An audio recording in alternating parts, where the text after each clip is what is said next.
Hello there, welcome to my views and news. Two news stories. Firstly, Eritrea. Secondly, Ethiopia. A top Sudanese politician has fled the country. He is under sanctions, and some countries, Western countries, accuse him of fueling the war, that he is behind the war. He has fled to a neighboring country. Am I talking about Eritrea? Who is this leader? Is Eritrea giving shelter to this leader?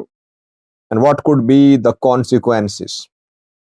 Secondly, OLA Ethiopian government talks, which collapsed yesterday. We got confirmation from both sides. Now we can analyze this development a little because Ethiopian government, OLA, IGAD, all have issued statements. Angasa Ibrahim spoke, Tadendia spoke too. Both are very critical of Oromia regional government. So how can we sum up the situation now? What happened? What is going to happen? I want to speak a little about the collapse of talks in the second part of this video. Firstly, viewers, Sudan, where an internal war, civil war raging, rapid support forces of Hamdan Dagalo and military led by Abdul Fattah al-Burhan are involved in fighting. There are several other players, two groups in Darfur, two groups recently announced to join the military, or you can say they announced to fight against rapid support forces. Islamists are accused of supporting the military and fueling the conflict. Islamists who were close allies of Umar al-Bashir, the former ruler of Sudan, who was overthrown after massive public protests. The protests for democracy could not realize the dream of a democratic Sudan. Military and civilians jointly took power in the form of transitional council.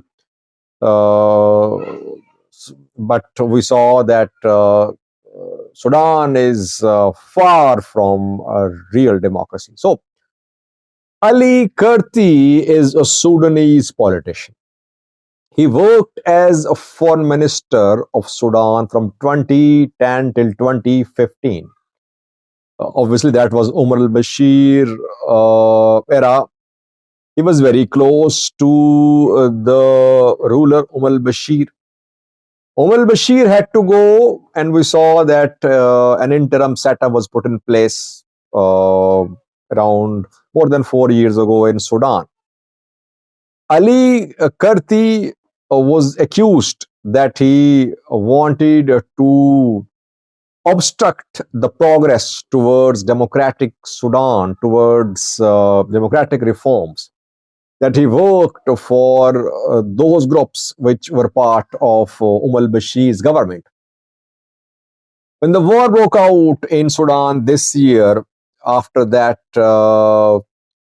US government imposed sanctions on Ali Karti, accusing him that he is the one who is fueling the conflict, who fueled the start of the war between rapid support forces and Sudanese military, and that he is the one who asked Burhan to stage a coup. In 2021, al-Burhan staged a coup. The coup could not materialize. Hamdok was removed, but later he was reinstated, but he resigned. So Ali Karti is a very controversial figure, especially Western countries accuse him of working against democracy in the country. Ali Karti has fled Sudan reportedly.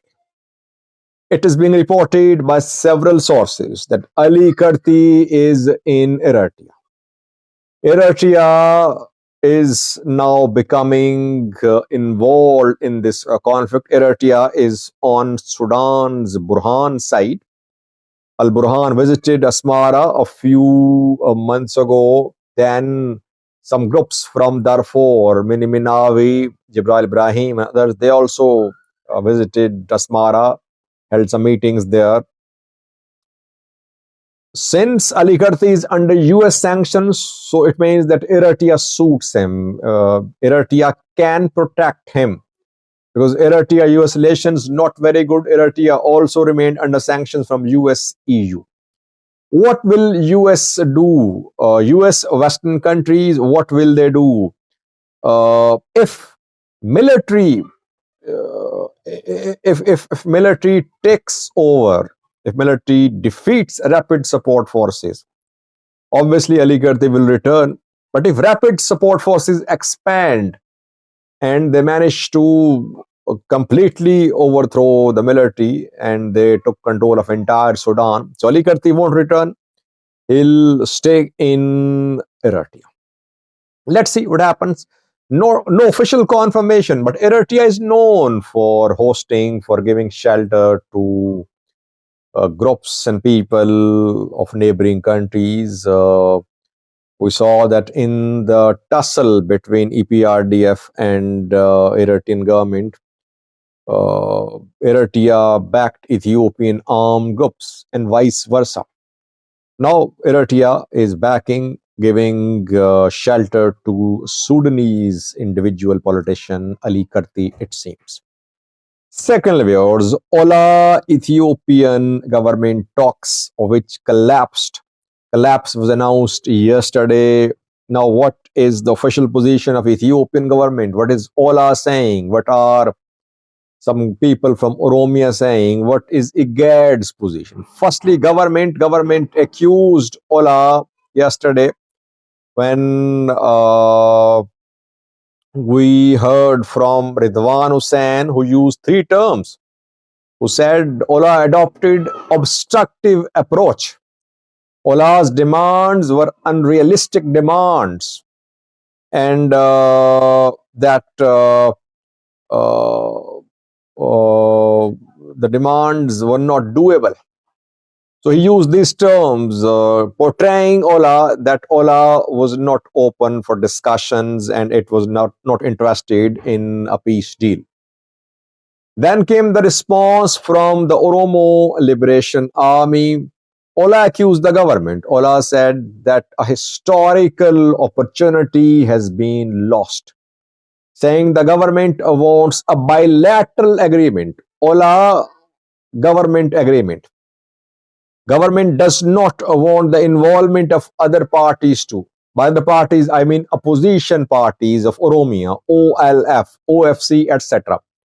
OLA wanted a broader agreement with involvement of other players in Oromia too. But government only wanted government OLA discussion, government OLA agreement. And then the OLA called for establishment of some independent institutions in Ethiopia which can bring the government's leaders to justice, which can hold them accountable. And it then obviously expressed disappointment that talks collapsed. We heard from Hangasa Ibrahim and Taad Dendia. Both are from Oromia, both are MPs, and they're very critical of the Oromia regional government, Oromia Prosperity Party. People say they are OLA's assets. They support the Oromo Liberation Army, though they are MPs. But these two people are known for their candid views when it comes to relations between the Oromo Liberation Army and the Ethiopian federal government, Oromo regional government. The two indirectly accused the government, Oromia Prosperity Party, Oromia government. They said that Hangasa said that Sabbat Naga was arrested, but he was released. But OLF leaders are still in prison. How can you expect OLA that OLA will lay down arms? OLA has a bitter experience of 2018 when it surrendered, it laid down arms, and its leaders were put in prisons. Since then, OLF leaders in prison. How can you expect OLA to surrender, to lay down arms? Taad Dendia also implied that government was responsible for the failure of the talks. IGAD issued a statement, a very calculated statement, commending the two parties for being part of, for joining the talks. IGAD mediated the session in Darussalam, and IGAD hoped that the two sides would continue their engagements, though it is not very likely. Why? Because the state media is now using the term terrorist for the Oromo Liberation Army. ETV last night reported the collapse of talks, and ETV in its report used the word terrorist for OLA 5 times in just 2 minutes. And now OLA is a terrorist after collapse of talks, and no announcement of continued engagements or any third round of talks by the government or by the Oromo Liberation Army. So talks ended on a very disappointing note. If there is no under the table deal, we could see now escalation, deterioration of law and order situation in the Oromia region of Ethiopia. What we have learned is that OLA made demands for transitional government with participation of all opposition parties.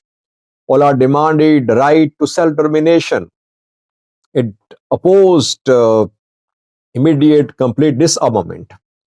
Ethiopian government wanted disarmament of the OLA and bilateral agreement between OLA and government with no involvement of other parties. So that is why obviously both sides took very strong positions, especially OLA. OLA is not backing down. It wants transitional government. It wants Article 39 to be implemented.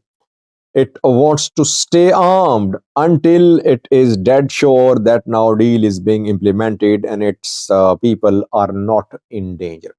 So this is the situation which I wanted to share.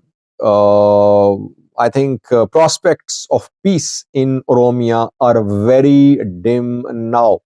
These talks in Darussalam started after weeks of engagements. A lot happened behind the scenes. OLA people were contacted by Norway, by US, by IGAD. OLA military commanders were contacted. They were then taken from Valaga to Tanzania. So a lot happened before actual start of talks. Then talks started, a week-long talks. Nothing happened, collapsed. So prospects of peace in Oromia seem to be very dim. Thanks for watching.